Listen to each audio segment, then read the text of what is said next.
Et qui se décline pendant l'été justement sous la forme du grand débat que vous connaissez pendant l'année, qui va nous emmener donc jusqu'à 8h30 à peu près, avec deux invités ce matin, deux débatteurs. Denis Jacquet, diplômé d'HEC, multi-entrepreneur, fondateur de Parrainer la croissance, mais aussi du mouvement Day One, qui réfléchit à beaucoup d'éléments de la modernité économique, notamment la question de l'IA. Il était venu nous en parler sur cette antenne. Bonjour Denis. Bonjour. Et Joseph Touvenel, ancien vice-président de la CFTC, vice-président du Centre européen pour les travailleurs et fondateur du magazine Capital Social. Bonjour Joseph. Bonjour Louis. J'ai oublié de dire, Denis, que vous avez aussi fondé Top Crime. C'est le Netflix des conférences professionnelles. Crime, ça s'écrit comme la crème, hein, pas comme la crème. Oui, pas comme le crime de faites entrer l'accusé. On n'est pas encore à la LFI, oui. Alors, on va parler de politique et d'économie, évidemment, parce que on va essayer de prendre un petit peu de recul avec vous, parce que vous n'êtes pas venu depuis un certain temps sur notre antenne, et donc de voir qui peut gouverner la France, comment, avec qui, vers quelle destination, sachant que le gouvernement semble aujourd'hui, ou plutôt l'exécutif semble temporiser. Les tractations se sont un peu ralenties cette semaine dans la quête d'un gouvernement pour la France. Certains se montrent moins pressés que d'autres. La gauche manifeste son impatience. La Macronie demande de laisser du temps aux partis. C'est un nouvel apprentissage du parlementarisme et beaucoup d'incertitudes qui se profilent avec les JO qui vont sans doute marquer une pause. Je précise que la semaine prochaine, vendredi, justement, nous serons mobilisés par la messe des JO qui aura lieu à la Madeleine.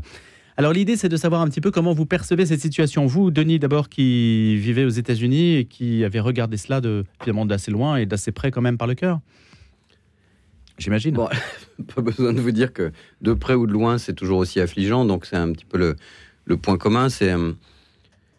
J'ai eu une longue hésitation quand il y a eu les élections de savoir si effectivement Macron devait dissoudre ou pas. Alors, le premier réflexe pour tous ceux qui gardent comme référence un peu le gaullisme, c'est-à-dire voilà, quand on a de l'honneur, on a perdu, soit on se retire, soit au moins on dissout parce qu'il faut redonner le pouvoir au peuple. Et puis en fait, en réfléchissant 5 minutes de plus, en mordant sa langue, on se dit mais est-ce que c'est vraiment raisonnable de dissoudre à ce moment-là? Parce que je ne sais pas si quelqu'un s'attendait ou non à ces résultats, mais enfin on voyait tous ce qui allait venir. Bon. Donc, je pense que malgré tout, il fallait mettre son honneur dans un mouchoir et dire non, je ne vais pas dissoudre et je vais maintenir, parce qu'on ne peut pas se permettre à ce moment de l'humanité où l'Europe est en déclin total et complètement larguée sur les grands sujets, l'IA, le quantique, l'espace, enfin tous les sujets où on devrait investir, il n'y en a pas un sur lesquels on a investi. On devrait se dire, bon, c'est pas le moment de lâcher, c'est le moment au contraire d'investir, d'accélérer, et rien ne pouvant se faire sans l'Europe, il fallait que la France reste un élément fort de l'Europe pour qu'on puisse avoir même un tout petit espoir qu'à un moment donné, quelqu'un se réveille à l'Europe et à la France et se dise, au fait, il y a des sujets majeurs pour l'avenir du monde, il faudrait peut-être qu'on en fasse partie. Bon, c'est pas ce qui s'est passé. Et ensuite, pour moi, alors je dis avec d'autant plus de facilité que je suis incapable de voter pour un extrême quel qu'il soit. On a vu ce premier tour, on a vu ce deuxième, et là on rentre, c'est l'Italie, c'est le royaume de la combine, c'est-à-dire que, écoutez, fondamentalement, c'est quand même plutôt une élection qui a été gagnée à droite. Si on considère que la Macronie, excusez-moi, peut-être un lapsus révélateur, mais que la Macronie est quand même plutôt au moins de centre-droit. Si vous ajoutez les Républicains et le Rassemblement National, les Français, ils n'ont pas voté à gauche, ils ont voté à droite. Donc déjà, on leur vole l'élection. Parce que finalement, cette espèce de combine qui fait que des ministres dont personne ne voulait plus, qui étaient en troisième position, se retrouvent élus. C'est des gens dont personne ne voulait plus entendre parler. Ils se retrouvent élus députés à l'Assemblée nationale. Et vous avez la gauche qui a à peine 10% des sièges de l'Assemblée qui dit « j'ai gagné ». Mais ils ont gagné quoi? Sur un programme inexistant. Qu'est-ce qu'il y a de commun entre un Quatennens, une Mathilde Panot, une espèce de barbare assoiffé de sang, et puis des gens au PS, totalement antisémites et racistes d'un côté. Et puis, alors, cette espèce qui m'a le plus choqué, c'est le Front républicain. C'est-à-dire, un Front républicain, il descend dans la rue pour manifester contre les extrêmes. C'est-à-dire, les gens qui n'ont pas de programme et qui sont cinglés. Quand on descend dans la rue, on descend contre la LFI, éventuellement aussi contre le RN, si on veut, mais on descend contre les extrêmes, c'est-à-dire contre ceux qui ont des visées extrêmes pour la société dont on ne veut pas. Donc, il n'y a pas de Front républicain. Il y en aura un le jour où on reconnaîtra que l'extrême gauche est pour moi devenue plus dangereuse que l'extrême droite. Mais comme il y a le mot gauche dedans en France, on n'a pas le droit de dire que c'est dangereux. Est-ce que vous estimez, si on met un peu hors débat ce que vous dites, Denis, est-ce que vous estimez, Joseph, que justement ce que dit Denis, le fait que d'abord, il ne fallait pas dissoudre. 2, on entre dans une période d'incertitude alors qu'il y a des grands sujets européens. 3, l'élection était à droite Et en fait, c'est plus ou moins volé, hein, si je vous suis, Oui, Denis. Ça veut dire que clac, le curseur passe à gauche. Dit on a gagné, mais et la gauche dit on a gagné. Ça vous va, Joseph? Alors, le premier terme qu'a employé Denis, c'est affligeant. Il a parfaitement raison. La situation est affligeante. Dissolution, on peut très bien dissoudre, mais pas dans l'urgence. On aurait pu penser que le président Macron dise ben voilà, je vais dissoudre à la rentrée. Ce qui n'aurait pas été très bon non plus, parce qu'on oublie un peu vite qu'il y a un budget à voter et que l'Europe nous a fait un grand coup sur la tête déjà au mois de juin en disant attention, vous êtes sous surveillance, donc il faut que vous fassiez un budget qui soit cohérent avec les règles que Bruxelles impose. Je note au passage que tous ceux qui hurlent en disant ah mais oui, Bruxelles nous impose, beaucoup d'ailleurs ont été d'accord pour que Bruxelles puisse nous imposer des règles. Alors maintenant, il ne faut pas pleurer, faut choisir. Et je crois que le choix, moi les notions gauche-droite aujourd'hui, j'aimerais qu'on me définisse un peu ce que ça veut dire, parce que par exemple, un mouvement qui est anti-parlementariste, un mouvement qui est pour la violence, un mouvement qui est antisémite, c'est un mouvement fasciste. Je viens de définir en gros un certain nombre de députés LFI. Donc voilà où est l'extrême, ce qu'on va appeler l'extrême droite, le fascisme, etc. Donc sortons des mots, regardons aujourd'hui l'enjeu politique. C'est peut-être le choix entre ceux qui sont pour une mondialisation à tout crin et ceux qui sont pour les nations dans l'Europe. Ça me paraît être une séparation. Ça veut dire l'idée de nation avec l'idée Europe, parce que nous sommes des Européens, pas depuis les années 50 ou 60. Hein. Je rappellerai que Charlemagne, il dirigeait à peu près toute l'Europe. Donc cette idée européenne n'est pas nouvelle. Les échanges entre les facultés, les échanges intellectuels, l'échange commercial existent depuis le Moyen-Âge. Sans doute que ça, c'est une force, et c'est la vraie force européenne. Mais c'est quasiment traité par personne. Et puis surtout, l'économie est importante, l'économie est essentielle, mais l'économie, elle est au service de quelque chose. Quels sont les grands projets qui nous animent? Alors là, il n'y a rien. Il n'y a plus rien. Comment on donne envie à un peuple de faire quelque chose? En proposant de grands projets. Donc, là, pas de discours, pas de récit, pas de projet. À partir de ce moment-là, on regarde comment on finance ces grands projets, comment l'économie est au service de ces grands projets. Et aujourd'hui, c'est de la petite magouille électorale, qui est alors là même pas affligeante, mais qui est dangereuse, effectivement. Quand on regarde, enfin, c'est quand même assez extraordinaire de voir les LFI qui ont condamné la loi sur les retraites, avec des mots très durs, avec parfois des injures, qui appellent à voter pour Madame Borne. Alors maintenant, on va m'expliquer comment ces gens vont gouverner ensemble. Denis? Ouais, non, mais c'est... Donc, du coup, moi, ce qui me gêne, c'est effectivement que, globalement, on sait que depuis très longtemps, la gauche a gagné le pouvoir des mots, en fait. Parce que tout ce qui est lié au progrès, tout ce qui est lié à la justice sociale, c'est toujours des termes qui sont assimilés à la gauche et jamais à la droite. Donc, en termes de sémantique, ça fait très longtemps que la gauche l'a emporté. Et donc, et c'est pour ça qu'aujourd'hui, il y a beaucoup de gens qui ne sont pas choqués par le fait que la LFI puisse prétendre arriver au pouvoir, et même en tête.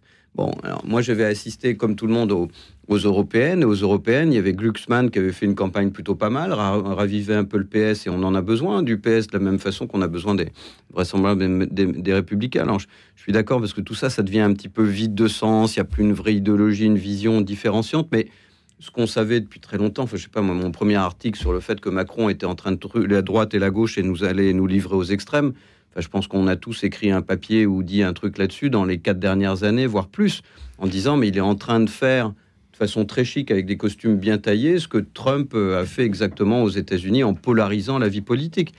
C'est moins bestial, mais le résultat est exactement le même. C'est-à-dire qu'il n'y a plus de discussion possible quelque part dans un cénacle. Emmanuel Macron est un Trump qui ne dit pas son nom. Qui ne dit pas son nom. Et à un moment donné, mais ça fait très chic, c'est plus subtil, il y avait un de l'ENA, c'est quand même plus acceptable.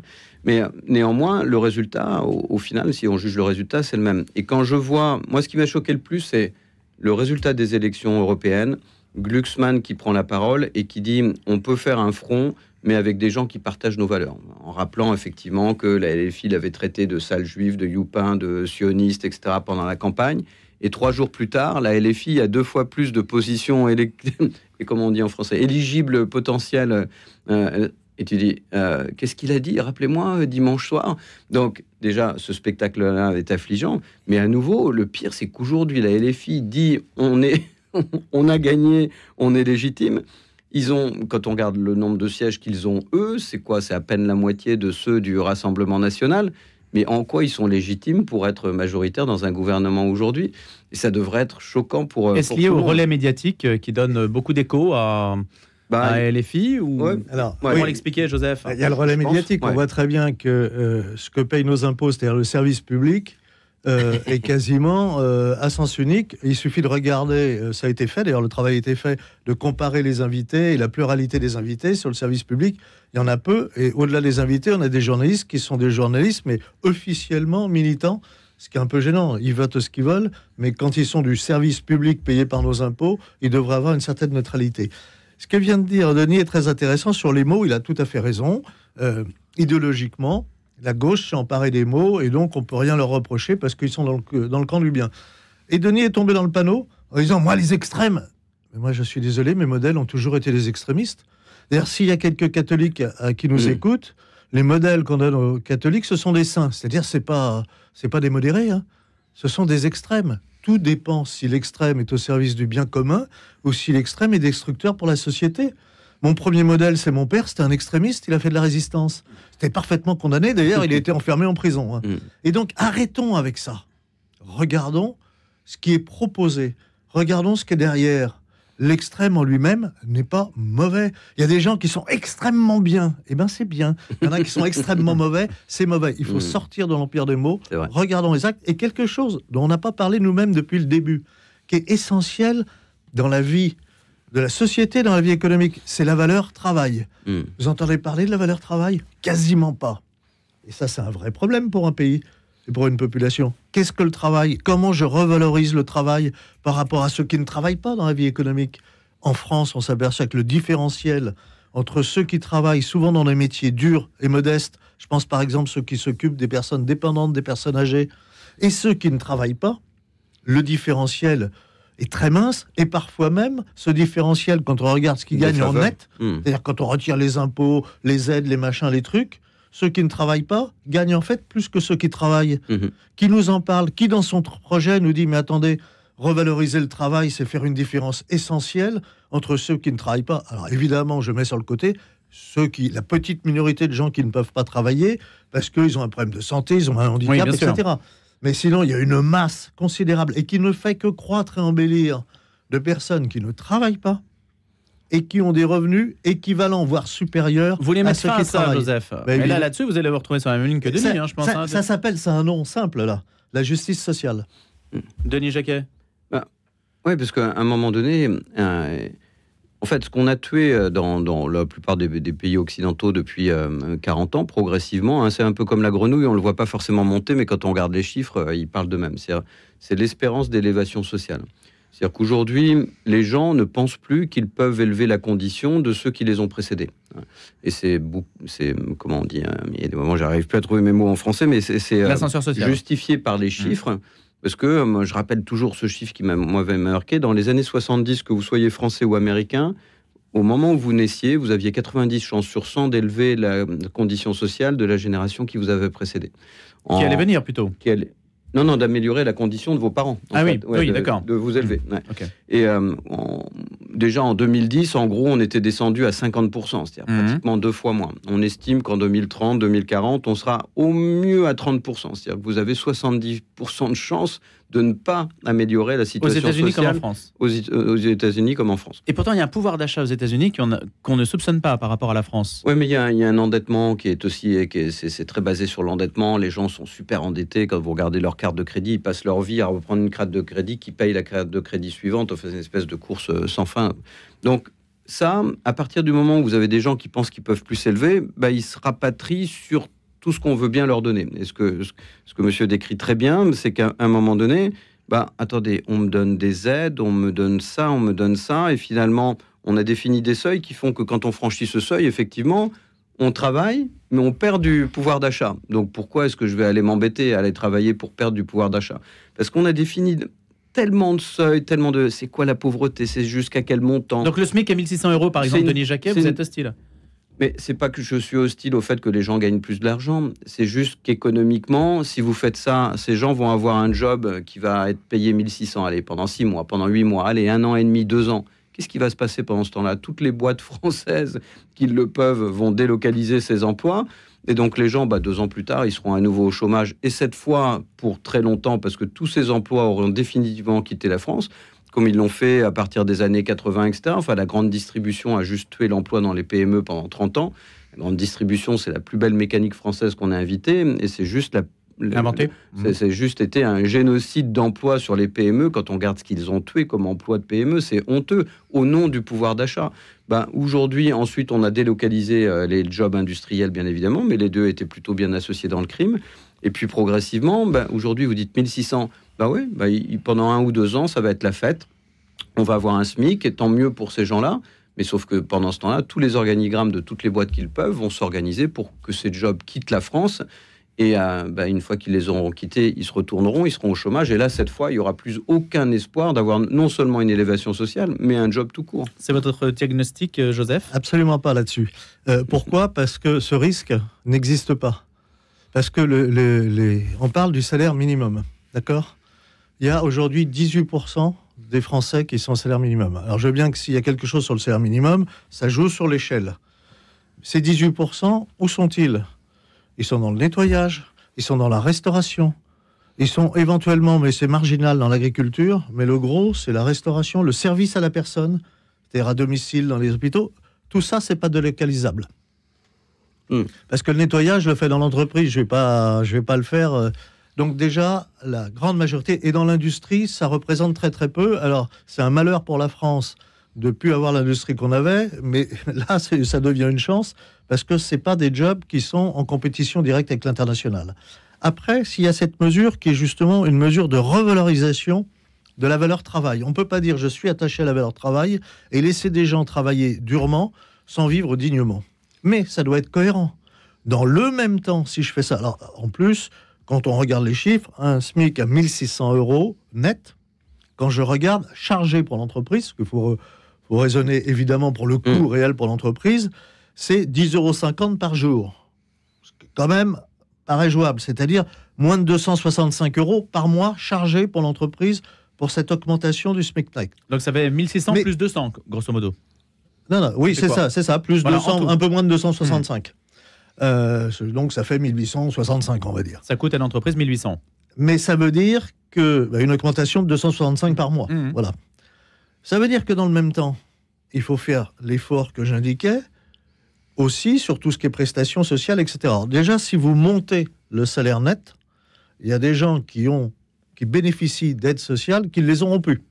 Mais je préfère que les gens puissent vivre de leur travail plutôt que des aides de l'État. Et ça, c'est un vrai choix politique. Donc c'est vaste communicant entre salaire net et puis... Mais à un moment donné, il y a une partie vaste communicant. Le problème des LFI, quand ils proposent ça, c'est que c'est pas du tout cohérent, parce qu'ils proposent d'un côté, mais en plus, ils mettent des impôts supplémentaires sur les entreprises, ils nous disent qu'il faut travailler 32 heures, et tout ça est totalement incohérent. Mais si je fais la valeur travail avec une revalorisation de celui qui travaille, et de l'autre côté, je fais des économies... Je vais vous donner un exemple. Quelqu'un qui n'a jamais cotisé en France, jamais, qui a plus de 65 ans, qui arrive sur le territoire national, qui obtient le statut de réfugié politique, un Afghan par exemple, au bout de 3 mois de résidence en France, va toucher plus de 960 € par mois. Ça vous paraît normal? Moi non. Au titre de? Au titre de l'aide qui est donnée au minimum, alors on appelait ça le minimum vieillesse avant, ça a changé de nom, c'est tout. Et quand vous regardez, c'est la même chose pour quelqu'un qui est de nationalité algérienne, parce qu'il y a des accords spéciaux avec l'Algérie, plus de 65 ans, 3 mois de résidence, je n'ai aucun revenu, 960 et quelques euros. Combien touche le smicard qui arrive à la retraite après avoir travaillé pendant toute sa carrière? Guère plus. Là, il me semble qu'il y a des économies de justice à faire qui doivent permettre de revaloriser le travail. Denis Jacquet, une réflexion, une minute. Non, mais c'est bien, dans un débat, il y a des moments où on ne doit pas être d'accord.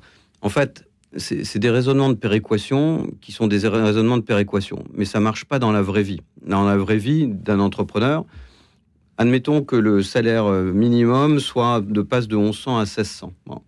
C'est pas ça, hein. Il est supérieur. Hein. Il est supérieur? Ben oui, parce que si je dis, oui, il est à 1397. Voilà. Parce que moi, je suis un entrepreneur français, et donc je connais les problèmes des entreprises françaises, et donc le coût du travail. Voilà. Bon, donc du coup, moi, dans mes boîtes, parce que j'ai aussi une boîte française, en plus de ma boîte américaine, depuis 30 ans, et j'en ai créé une dizaine, quand vous avez effectivement un salaire net, vous doublez le montant qu'il coûte à l'entreprise. Pas sur le SMIC. Pas sur le SMIC. Oui, mais à peu près. Alors, Donc, vous savez non, quoi, non, du non, coup non, ouais. non, vous Non, savez non, ce qu'on pas va du faire tout. Mais Alors, non, mais c'est une des erreurs.